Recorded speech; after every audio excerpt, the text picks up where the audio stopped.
मुआविया अपने दौर में हजरत आयशा से मिलने के लिए आए। सैयद आयशा ने कहा कि ए मुआविया, तुझे अल्लाह का खौफ नहीं आता? जो कुछ तूने हुजर इब्ने अदी और उनके साथियों के साथ किया, वो 13 हदीसें आप पढ़े, आपके आंसू नहीं रुकेंगे किस जुल्म के साथ हुजर इब्ने अदी को कत्ल करवाया गया। सिर्फ इस बात पे कि जुमे की नमाज लेट कर देते थे, मिंबरों पे सबो शतम हजरत अली पे करते थे, ये मुखालफत करते थे। और इस शख्स की कब्र वहां पे खोदी गई जो इलाका हजरत उमर के दौर में हुजर इब्ने अदी ने फतह किया हुआ था। और आखिरी वक्त में कहा गया कि बचत की एक सूरत है कि हजरत अली पे लानत कर दो, छोड़ देंगे। उनका पूरी जिंदगी अली से इश्क थी। अब मौत को देख के तो मैं हजरत अली के ऊपर सबो शतम कर दूं। और कहा 2 नफल पढ़ने की इजाजत दो, और नफल तेजी से पढ़े। और कहा मैंने इसलिए तेजी से पढ़े ताकि तुम्हें यह ना हो कि मैं मौत को डिले करने के लिए नमाज इस तरह पढ़ूं, मैंने जिंदगी में कभी इतनी तेज नमाज नहीं पढ़ी। और फिर कहा वसीयत की लोगों को। ईरान वालों ने हुजर इब्ने अदी के ऊपर, जिनको आप कहते हैं सहाबा को नहीं मानते, उन्होंने पूरी एक फिल्म बनाई है हुजर इब्ने अदी के ऊपर, यूट्यूब पर रखी है उर्दू डबिंग के साथ।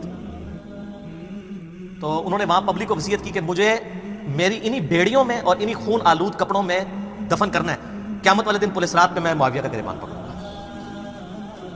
उनके साथी भी कत्ल किए गए सिर्फ एक टसल के अंदर के हजरत अली के सपोर्टर। अब हुजर इब्ने अदी उनके साथियों का जब कत्ल हुआ, सईदा आयशा तो फिर बड़ी दुखी थी इसकी वजह से। तो हजरत मुआविया जब मिलने के लिए आए, मुस्नद इमाम अहमद और मुस्तदल हाकिम में मौजूद है, शुएब अर्नौत ने कहा हदीस सही है। कहा मुआविया, तुझे कोई खौफ नहीं आया? तूने हुजर इब्ने अदी और उनके साथियों के साथ जो कुछ किया, और तुझे डर नहीं लगता कि मैं एक बंदा मुकर्रर करूं जो छुप के तेरे ऊपर वार करे और तुझे कत्ल कर दे? यानी हजरत आयशा का गुस्सा किस लेवल का था कि मैं गुरीला वार करवा के तुझे मरवा ना दूं। तो उन्होंने कहा कि उम्मुल मोमिनीन, हम आपसे एक्सपेक्ट नहीं करते कि आप ऐसा करेंगी, क्योंकि हमने नबी अलैहिस्सलाम से सुना है कि मोमिन कभी छुप के वार नहीं करता। लोगों को हदीसें सुनानी, किसको? अम्मा आयशा को।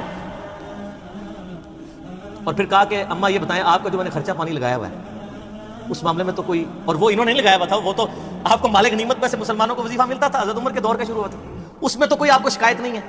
तो उन्होंने कहा मुझे उस मामले में कोई शिकायत नहीं, ये शिकायत थी जो मैंने तुम्हें की है। तो उन्होंने कहा अम्मा ये काम छोड़ें, हमें अपने काम दुनियावी चलाने दें, हमारा मामला और अल्लाह का मामला, हमें हमारी सियासत वाले मामला में आप दखल न दें, आप अंदाजा करें। और ये हमें तारीख से रवायतें ला के देते हैं कि जी वो जनाब जी हजरत आयशा कहती थी मेरी जिंदगी भी मुआविया में लग जाए।